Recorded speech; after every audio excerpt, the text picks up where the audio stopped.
Mai 1940. Nous sommes en temps de guerre, en Belgique occupée.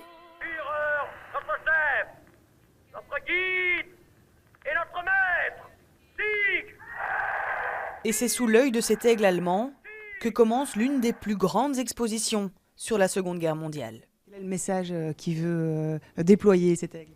Tout d'abord la domination allemande sur la Belgique ainsi que la gloire de l'Allemagne et le côté imposant et dominateur de son pouvoir. Une idéologie de la terreur qu'a bien connue Anne Megens, arrêtée le 24 janvier 1944 par la Gestapo.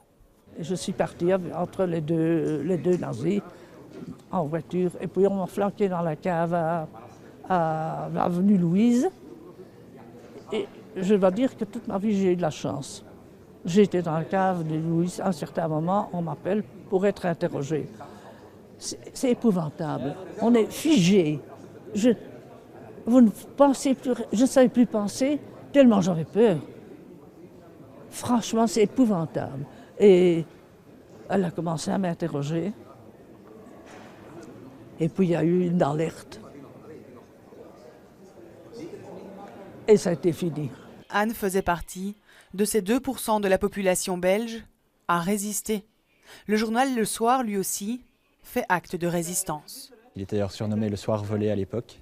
Et le Front de l'Indépendance, un mouvement de résistance plutôt à gauche, a décidé pour novembre 1943, l'action a eu lieu le 9 novembre, de remplacer les éditions bruxelloises du Soir par une version de leur cru où ils se moquaient ouvertement de l'occupant, ce qui a évidemment beaucoup fait rire les Bruxellois ce matin-là et enragé les Allemands. Aujourd'hui, Anne a 94 ans et quand on lui demande si elle a su rebondir, sa réponse est immédiate. Si on a survécu à l'inimaginable, au froid, à la faim, aux douleurs, mais on n'a pas besoin de se reconstruire, on rentre chez soi.